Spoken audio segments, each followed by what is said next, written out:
They can be really nimble in their field. They have more of an eagle-eye view of the ERO enterprise, so they certainly have a roadmap, if you will, to offer when it comes to these projects and initiatives. And then just learning how you can gain value from a WECC Senior Technical Advisor, and what work they're doing and how that adds value to entities across the board.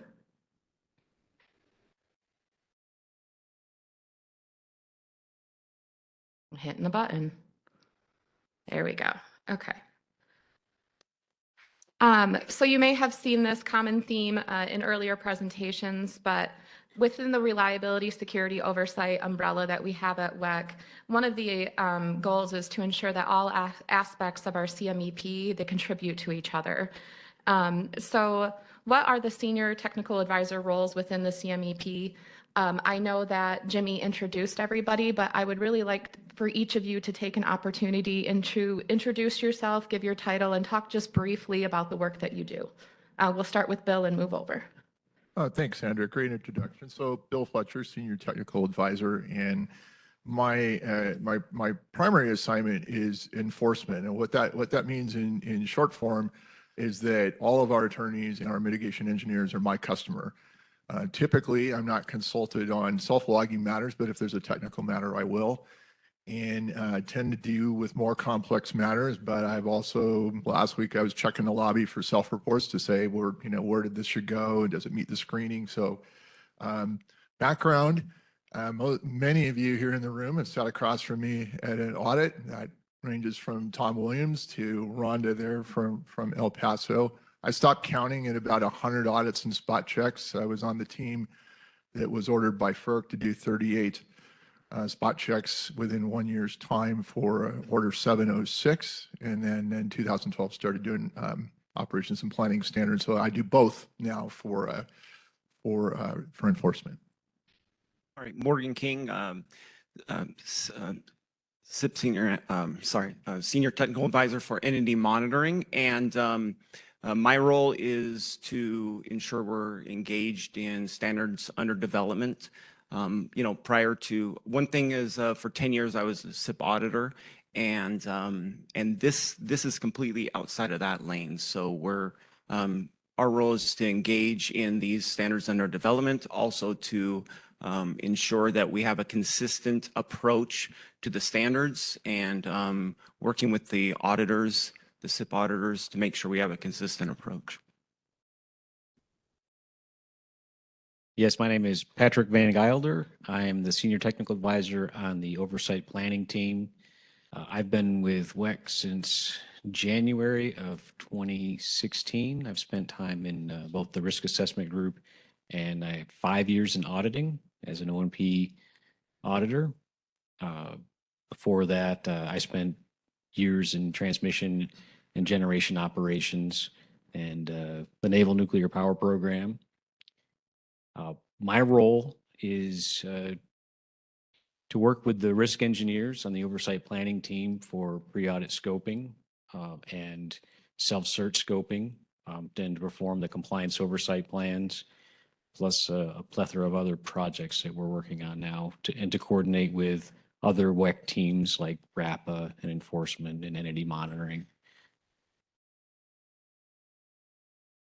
Hi, my name is Fahad Ansari. I'm Senior Technical Advisor, also on the oversight planning side. I joined WECC about a little over a year ago. Prior to that, I was working with NERC for about 8 years in compliance assurance. Here at WECC, my primary responsibility is to engage with different team members in CMEP arena to provide inputs on the monitoring approaches, on audit and engagement scoping and planning process, and kind of trying to connect the dots and promote the collaboration for oversight activities. Good afternoon, everyone. Oh, sorry. My name is Mark Rogers, and I apologize I was late. Oh, I should have used Patrick's name. I'm Senior Technical Advisor of Registration Certification. I've been with WECC for 4.5 years. Started out in risk and then went to enforcement and now registration and certification. I can hold a job, I promise. So I've been in the ERO for 11 years and next month I will be in this industry for 45 years. So I have seen a lot of changes. So, and this last 11 years has probably been the speed of light as far as I'm concerned on changes. So, and, you know, when we do a registration, I interact with entity monitoring, risk, help provide information to the compliance oversight plan if needed, if we see something that's standing out. So that's our role to assist in these fine gentlemen. And this is about as close as I've been to these guys forever. So thanks for being here. All right, thank you for that. It's good to put a name to a face and a title. Then the next, I'm going to move this slide forward. I wasn't very good about that yesterday. The next part we're going to talk about here is a risk-based CMEP. So WECC works to deliver the value proposition of risk-based CMEP to registered entities. So how do you, in your role, address risks? And I'm going to start with Mark this time and head that direction. So what we try to do in registration is you know, we look at the inherent risk and we look at the residual risk as well. So bless you, we go through a compliance oversight plan. We look at previous audits. We use all the tools that are afforded to us and the information that you as an entity have provided. And we determine the risk when we do our risk analysis on registration when a new asset comes in, and look at the internal controls as much as we possibly can at the registration level. Right. Go ahead, Pat. So in the oversight planning, both Patrick and I, we are senior technical advisors, and as Patrick mentioned earlier in the day about the risk-based framework, our primary responsibility is to make sure that we are conforming to that framework and providing inputs and advising on various activities that we undertake to within that framework.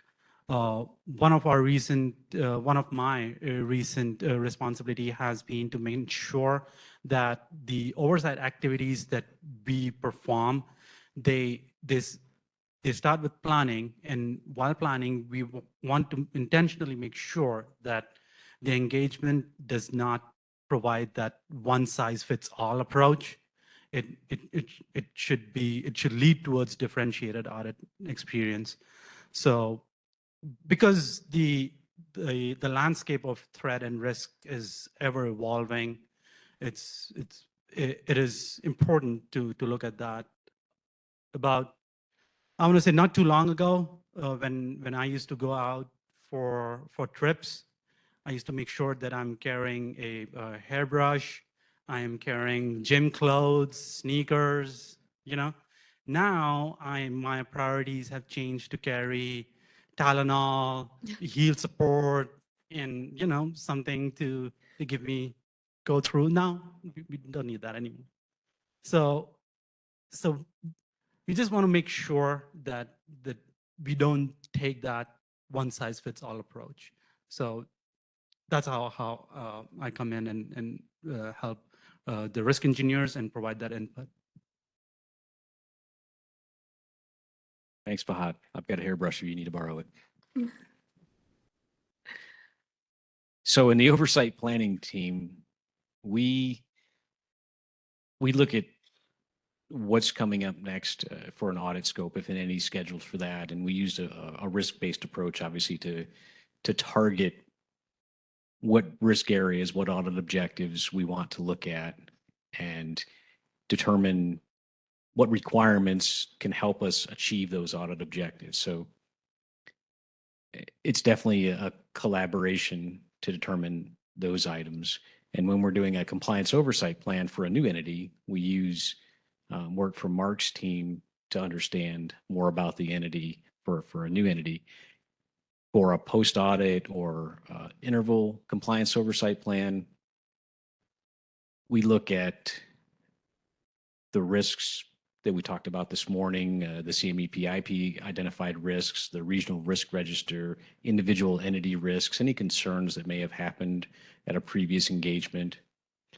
I was once asked, I think it was 10 years ago during an IRA, that if are we going to start with all the requirements in scope and then use the risk to remove them, or start with no requirements in scope and add requirements based on risk? And I was like, well, I guess I never thought about it that way. I thought we would just look at the risk and then see what requirements would be applicable at that time. So we're going to look at the risks and then find out how we want to address those unmitigated risks. So if your responsibility in your organization is overseeing an entire compliance program, or if it's you're a standard owner, or possibly just new to this environment of regulation, at some point you may have thought uncertainty is the only certainty. And the role of an advisor, a senior technical advisor in any monitoring, is we're working to afford more assurance, insight, and objectivity. And really to engage with entities, be proactive so that we can assist you with the issues that you're dealing with. We can provide more perspective on that, and also hopefully be proactive in identifying emerging risks.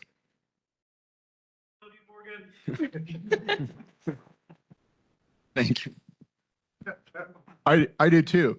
Fun fact, I used to be Morgan's customer years ago when I was when one of my hats was internet service provider. That's a true story.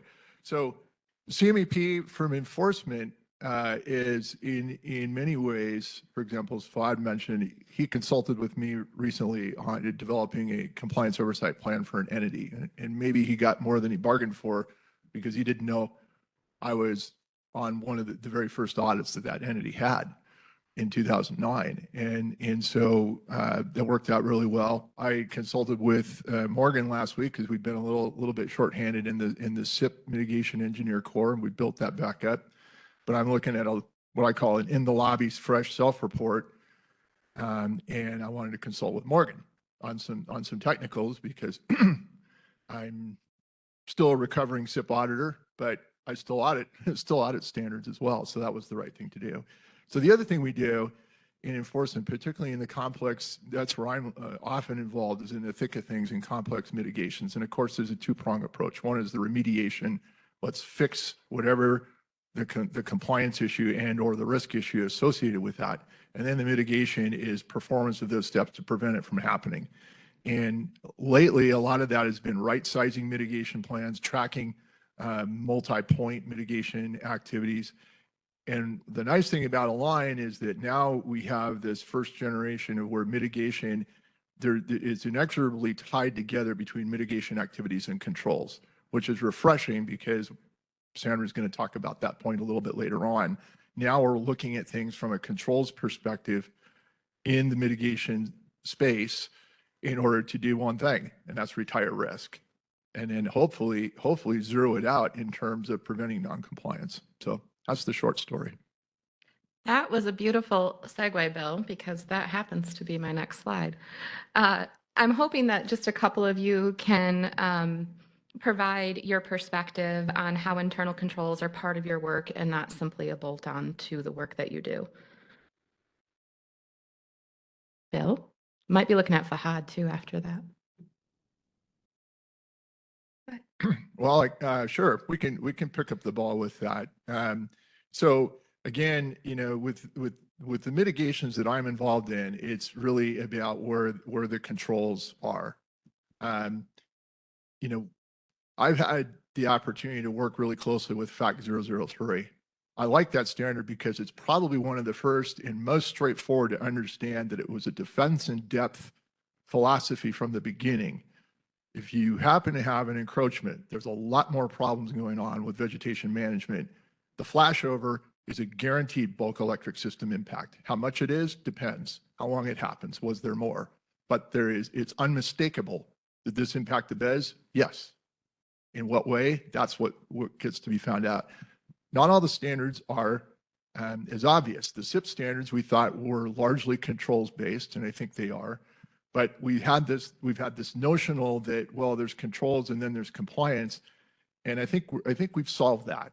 When even in some cases where I'm reviewing, work log stuff, queued up mitigation plan completion, sometimes entities have heard from me because we say, can we get a little bit more information? Is that mitigation plan mapped over from CDMS into a line? In order for me to review the evidence, if you could take a half an hour and line out for me what the controls mapping are, because when it gets put over there, it's no assumption. And in some cases, that has greatly expedited my review of confirmation of a detailed mitigation that's been sitting in there. And we know, people out there, many of them are waiting for me to get to those, but sometimes I will ask for that.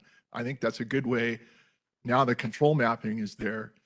And I think if there's any doubt about that, if someone were saying, well, how do I haven't visited Bill because I haven't deviated from a reg, how can I take controls? One thought I kept thinking about in preparing for this presentation is reverse engineer. If you have a previous mitigation or one that you can look at from a neighbor, take your compliance state and do a 5 whys in reverse. Okay, if I don't know where my controls are, where could I map controls that if I violate it, I'm going to have to tell the regulator where the controls breakdowns are. Well, now that's proactive risk management. And to me, that is the key. So controls play an integral part in the oversight planning process. Without a doubt, they're a strong part of our compliance oversight plans. They should be identified in the compliance oversight plans to be part of what we address the inherent risk with to get to a residual risk. They're not the only performance consideration that we look at, but they're definitely part of it. We also look at internal controls during pre-audit scoping. We discussed earlier the enforcement part. They can have a lot of good internal controls associated with an enforcement action that may tell us this is no longer a concern for this entity. So just because they got a PNC from a self-report and it was just recently looked at and the controls look good and enforcement said the controls look good, we could not include that requirement as a part of the scope because the risk has been addressed. So we're looking for unmitigated risks. We're not looking for an opportunity to find compliance. We're looking for an opportunity to find reliability.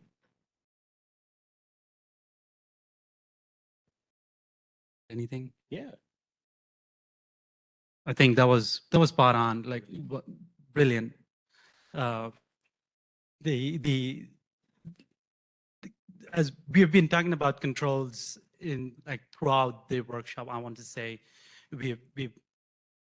Caleb during our session yesterday mentioned how they are just things that you do. It's not something that is different. It is just day-to-day activities that are built into your work, and those are measures that you consciously or subconsciously take in your daily activities. So I want to say it just cannot be bolt on.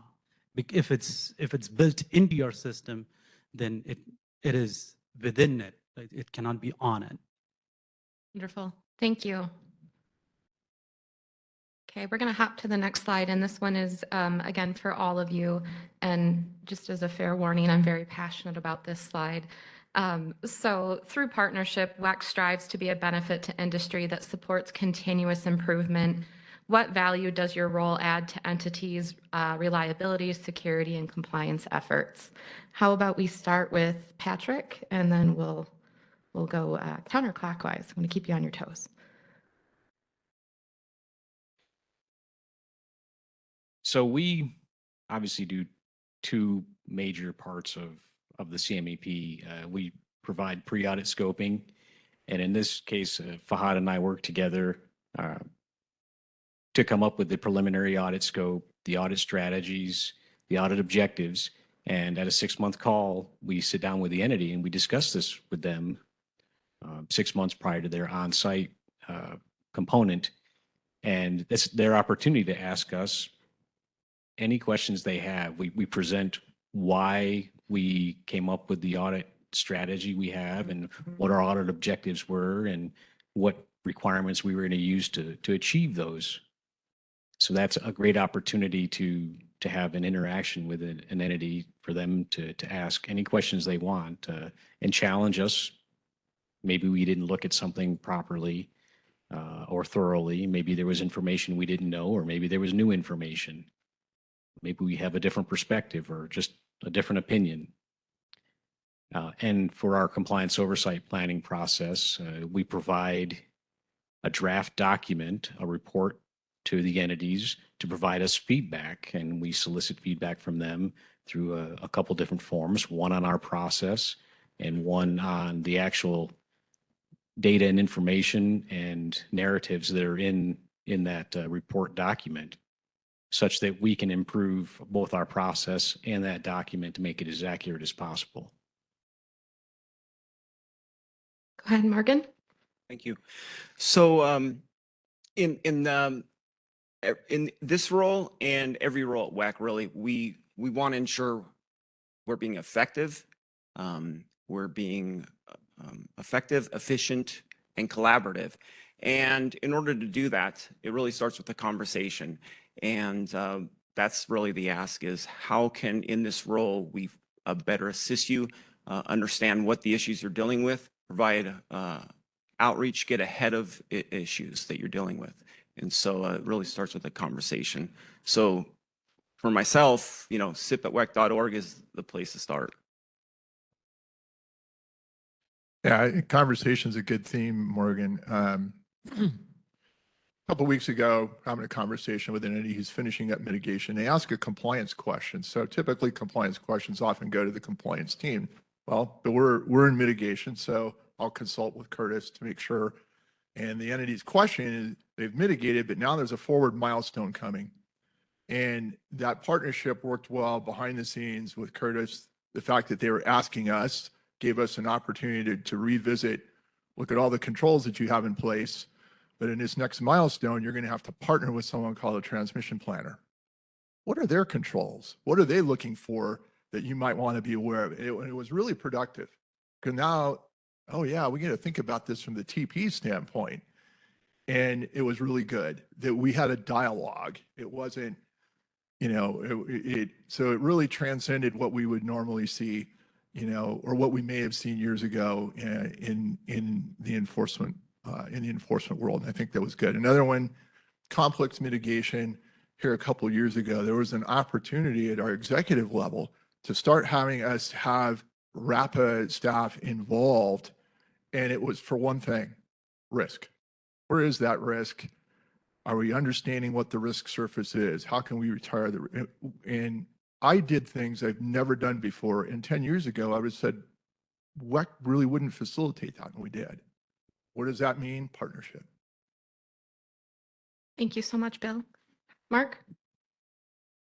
So I'd like to switch a little bit from registration to certification because of this partnership has at times shown that when we do a certification review for someone that has called us an EMS upgrade, they're changing from one system to another, then we have come back to entity monitoring, let them, making them aware of it, and it's actually changed the scope for that entity or even changed the audit period for that entity. So we're constantly communicating. And one thing I'd like to add, mine is Curtis. Curtis, we all of us meet once a month to try to keep up with what's going on, and the collaboration has continued. Great. Thanks, Mark. Fahad? So if I may, we've been talking about audit for the past few comments on it. I'd like to kind of zoom out a little bit and provide a little bit of information on that comment that you made earlier on, that we are positioned in a place where we can view the system at a higher level. We can provide more inputs that might not be entity specific, but indicates regional trends or risks that are coming up, or might be crossing over from one BA footprint to another BA footprint. So earlier today, during the self-logging session, there was an interesting comment by during one of the question answer session, is that what do you mean by entity performance? How can we help you provide that so that we get that gold star, right? And a lot of elements within that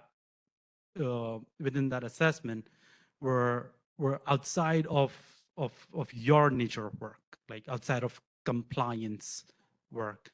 If it is generation related data, or if it's transmission related data, or if it is events analysis data, it is outside of compliance work. So I just want to provide a little bit of feedback on that note, is that the internal controls or the measures that you have in your day-to-day planning and operations will dictate how you perform, right? And if you are having, if we have a collectively gathered over the course of a few round of audits, over the few or during our engagement with you, we have found that you have got great measures in place, you've got great policies, people, processes, technologies to mitigate those risks. However, when we are trying to corroborate that story with some of the data that we are seeing that there is an unusually large amount of misops or unusually large amount of outages that's happening, or generators tripping. So we are trying to connect the dots here. Like we've got a really good story over here, but the performance when we are trying to corroborate is not kind of having a one-to-one connection. So we want to understand what is happening. How are your daily activities shaping your performance on the data side? And the better we understand an entity's normal course of day-to-day activities, the better we can plan our oversight activities, the better we can plan our outreach activities, the better we can provide feedback on the areas where they are needed the most.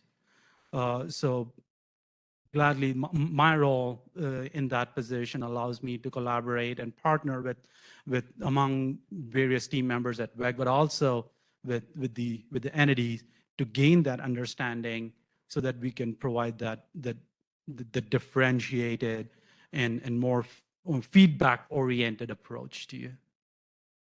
Thanks, Fahad. It's really great information. Bill, I saw your hand go up for a second. I didn't know if there was something you'd like to add on partnership. Yes, you did. And thank you, Sandra. The other part of partnership I wanted to key in on was the notion that I'm being invited to take a greater role in looking at standards, either existing or even future standards, to seek opportunity that the standards have language that is clear and unambiguous. There was some discussion early this week about EOP 12.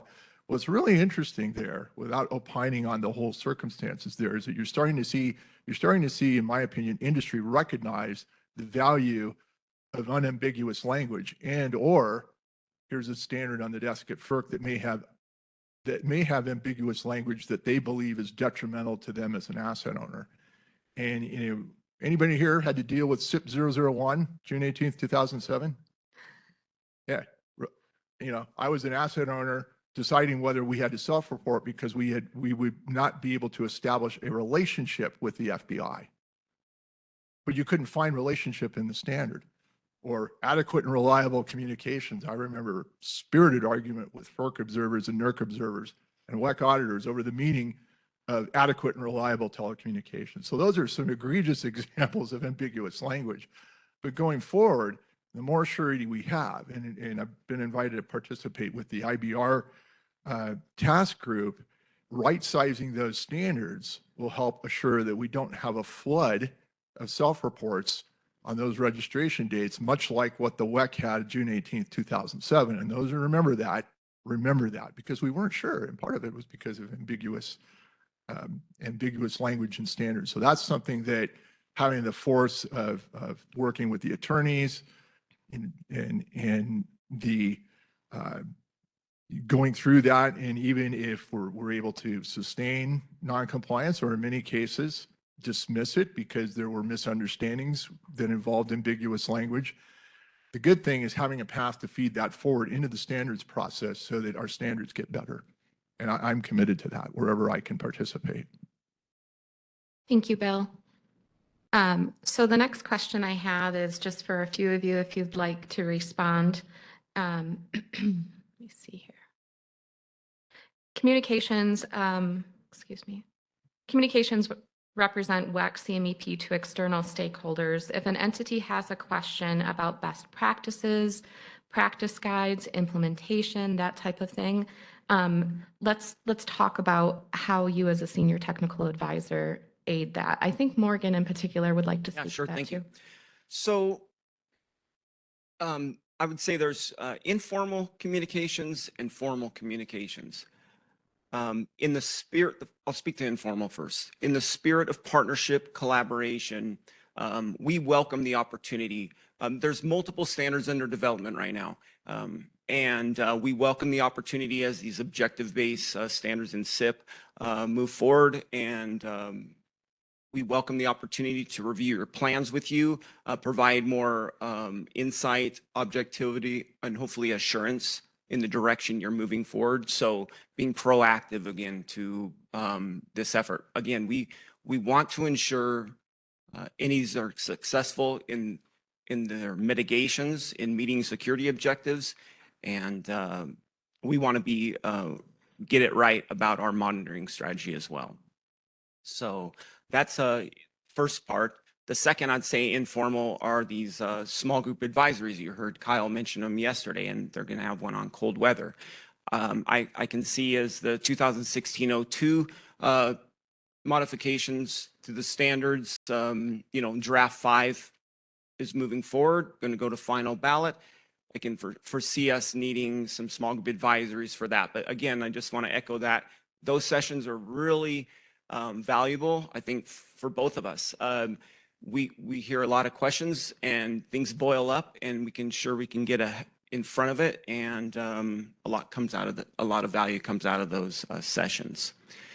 To formal communications, first, implementation guidance. When a organization, a pre-approved organization, starts working and moving forward with implementation guidance, it used to be they would submit for formal or for endorsement to the ERO with, and we wouldn't have any idea about it. And then it would be, bring us another rock, and so we're really trying to engage early on in these efforts so that we can be a sounding board at the early stages of the development of those implementation guidances.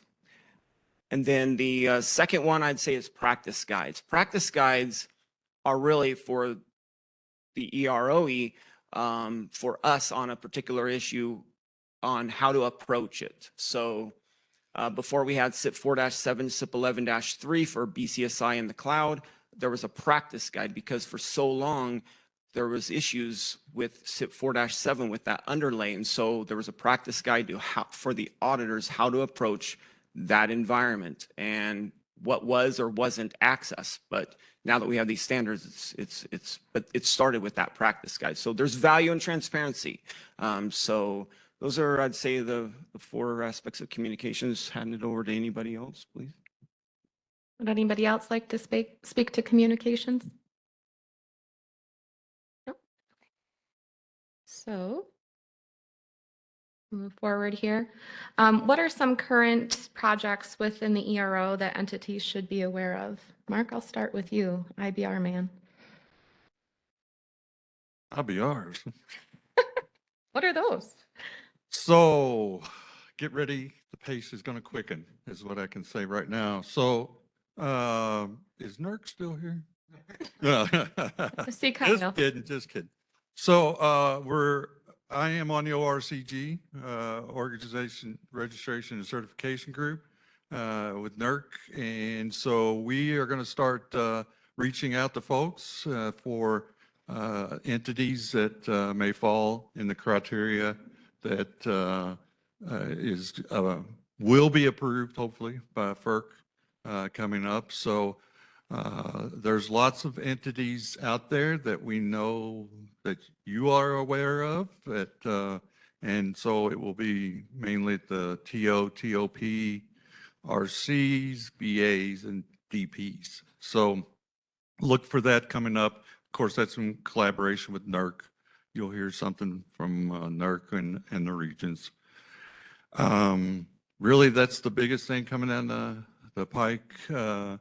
Abby Fellinger, who's in our certification and registration group, and Carmelina Spina were involved with writing the second year work plan with NERC collaboration as well, so that we can, NERC can start down the path. And that is from May, the year falls from May to May, from when they approved, when FERC approved the work plan. So we should have something by May 1st for the second year of the work plan and what we're looking for. Great, thank you. For the oversight planning, with regard to the engagement with the entity, wanted to let everyone know that, you know, there is an intentional effort to engage with you more. So keep an eye on your email boxes.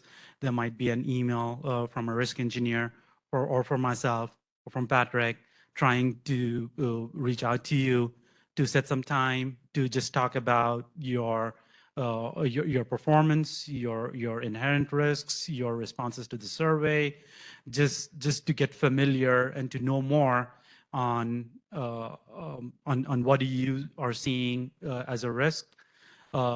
Some information, some just conversational information to better understand your processes that can help us design the oversight engagement or outreach or any other type of monitoring activity that we can utilize to the best of our ability to address the risk in question. So nothing project specific, but we are looking forward to engage with you more.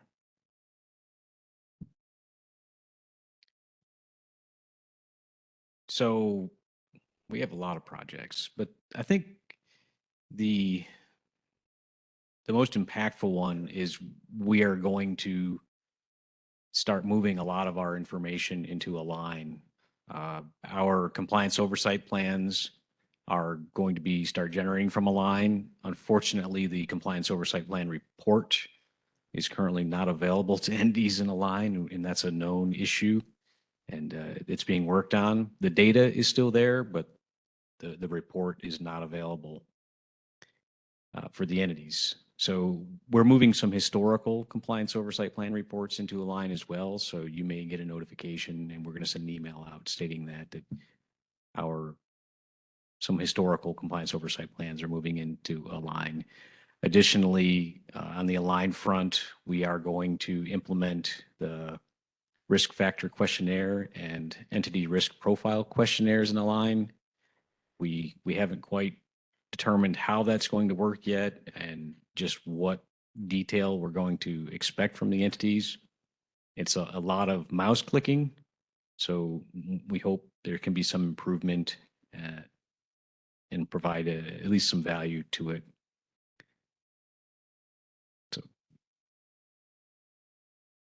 So I'd say that back to implementation guidance, a small group, WECC being pre-qualified organization that can submit implementation guidance, a small group of individuals, and some from the EROE are moving or early developments of implementation guidance for SIP 10-5. So, I mean, that's important because if this standard moves forward and there's early adoption in the implementation plan, things will be moving quickly. So I think that'll be valuable as that moves forward. The other thing is, yesterday we heard a little bit about it, but there was, let me say it this way, related to projects, kind of from the inside looking out, based on multiple questions for a long time related to cloud. And entities have been asking us about cloud, especially with SIP 4-7, SIP 11-3, and the implementation guidance. You know, how do we approach this? Are we getting it right?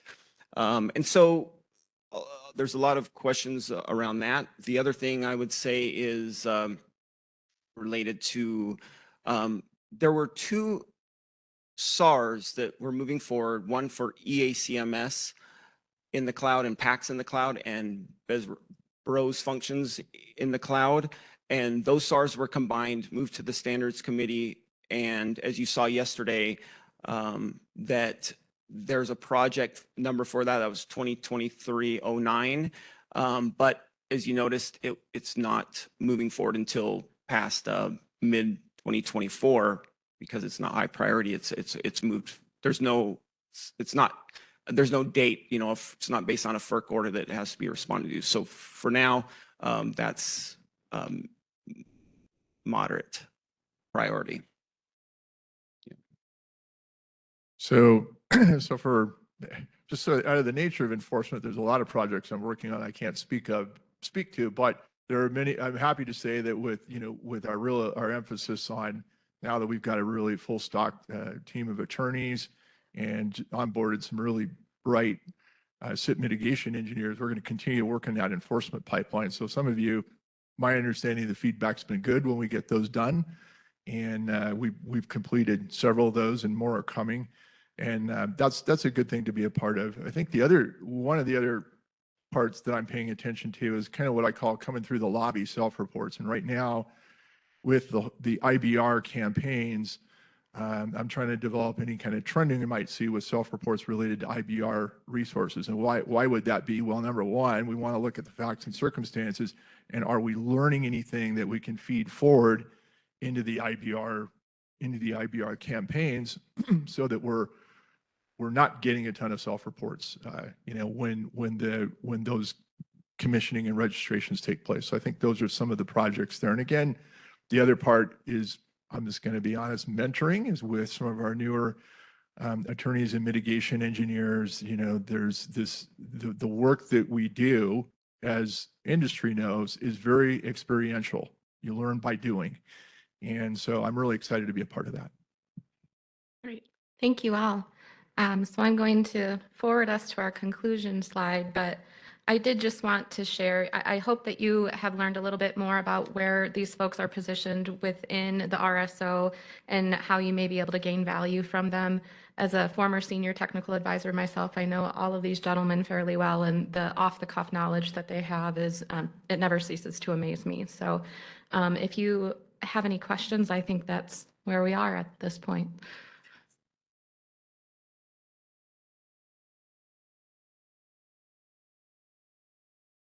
From SMUD. Can you describe the role of the senior technical advisor as it relates to standards drafting team participation as an observer, I guess? Standards drafting team, how you interact with that? Yeah, so, for so long prior to this role, being an auditor and just being in that cycle, there was really not a lot of time to engage and to keep the team abreast to what was coming down and just being reactionary. And so in this role, we make an effort to be on all the calls, be an active observer, and be able to know the conversations that we can bring it back, because we want to ensure these standards are auditable. And instead of being reactionary, we can provide that much earlier on in the process. But Curtis and I are trying to be engaged in it completely on each standard. So follow up, is this the mandate for the senior technical advisor to actively provide feedback, change the directions of the standards, or is that you're just observing it and providing the feedback to the audit team? Can you repeat that? I didn't hear. So what I'm trying to ask is, are you able to provide feedback to the drafting team saying that, hey, this is not auditable, or this approach is vague, or you just observe and listen?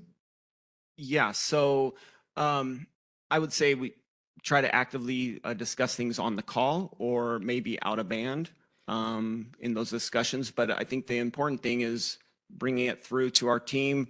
And again, yes, we've brought as they participated in the WECC calls. But yes, we definitely try to be engaged. It's a priority for us. Yeah. Thank you. Yeah. Go ahead. I think all that's right. I would also add that WECC, as a participant in the standards development process, do submit comments and vote. And so the input that WECC provides through that process, we gather through interactions that we have with the industry, but also through our senior technical advisors to help inform the WECC comments that we would submit for standards projects. So I can answer that in a couple different ways. So, and the good thing is we're evolving in a positive direction, because I think there's a common goal to have standards that are meaningful and are right sized for the risk and can be reviewed and become enforceable. So I worked pretty extensively on a project with Sandra here in the last year when she was in that role to really provide some refinement on a particular case that we had for a standard and requirement that it just was not something that was within the realm of enforceable. So I'm going to step back a few years when, as WECC auditor, Bill steps into a standard drafting team in Texas. Right after the antitrust statement, I announced my name and my affiliation, and a legal team from an unnamed entity tries to throw me out. We don't think a WECC auditor should be at a drafting team, and they had to be politely reminded that this was a public meeting. So without a mandate, true story. I'm like, whoa. And there were FERC observers that were going, whoa. So come back to a couple weeks ago with this charter to try to apply more bandwidth to the standards process. And I've done this a few times, is I'll go on to a virtual webinar for a drafting team meeting, which is open. It's open source, it's public. But I'm Citizen Fletcher, not technical advisor, not enforcement thug, not compliance auditor. And there was obviously some debate between the drafting team members on this proposed standard. And so I just put my question in the queue and asked if they had considered the potential for how a reserve sharing group involvement could be beneficial. Long pause, and the feedback was, we need to take this back to the drafting team. Well, it's not a plug for Bill. What it's a plug for is that, applying reason, engineering, and thought and experience wherever it's appropriate for standards is going to make standards better. And I'm committed to that. Thank you. I think we have one more here. Yeah, two questions. The first one is from Brent. I don't think he can go, without asking a question, even if I have to do it for him. From WAPA. Yeah, I know you're listening, Brent. He's my boss. I just got, So how does the panel take feedback from the small group sessions and/or entities back to the ERO about your monitoring approach? That's the first question. Yeah, so, I'll say, as we start, related to SIP 12, when we started having entity questions prior to the small group advisories, just the questions that were coming in, we realized two things. We had different perspectives within the ERO, so we wanted to ensure we have a consistent approach. The second is, in these small group advisories, we learn a lot. I think the ERO does, and then out of all of that discussion, formulate FAQs out of that, and then a consistent audit approach throughout the ERO. that all your question, or do you have more? Well, I had another one. It was Yeah. more of a comment that I was trying to figure out how I can get some more get out of SIP jail cards from you, and I don't know how to do that right now, Morgan. But All right. no, I just wanted to. Anytime we've ever had a problem at WAPA, or we have a really tough decision or something like that, we've always contacted WECC. Usually they're on the SIP side of the house, right? Because of the crazy stuff that you see out there. And folks, I'm not a. I would just tell you, go talk to Morgan, get with those folks. They will help you out immensely. So I just wanted to say thank you, Morgan. Thank you for the collaboration as always. Yeah, appreciate it. Morgan, you've got a lot of cheerleaders out here today. Maybe another plug, Morgan. Yeah, you guys are miners. You guys are in the trenches doing the good work, and I appreciate that. Jerome Gobby from San Diego Gas and Electric. You guys hadn't mentioned, and this was somewhat of a theme that I kind of grabbed onto, and there was this dependency on internal controls, and it kind of got me thinking to say, wait a minute, okay, I mean, we submit internal controls probably as part of our audit or even an enforcement action. But how are you guys databasing these internal controls and accessing them and using them to your, advantage to come up with towards your goal of whatever activity that you're doing? I mean, is there a central database that you guys are all using that you're collecting and saying, hey, San Diego Gas and Electric submitted 5 internal controls. Now there's probably 1,700 other ones that we haven't submitted, but is there a database that's being developed? I wouldn't say there's a database being developed just to house specifically internal controls. We do have documents that we hold internal controls in during a response to like the ICD-CT from audit. Also, Align has them now for mitigation plans. We are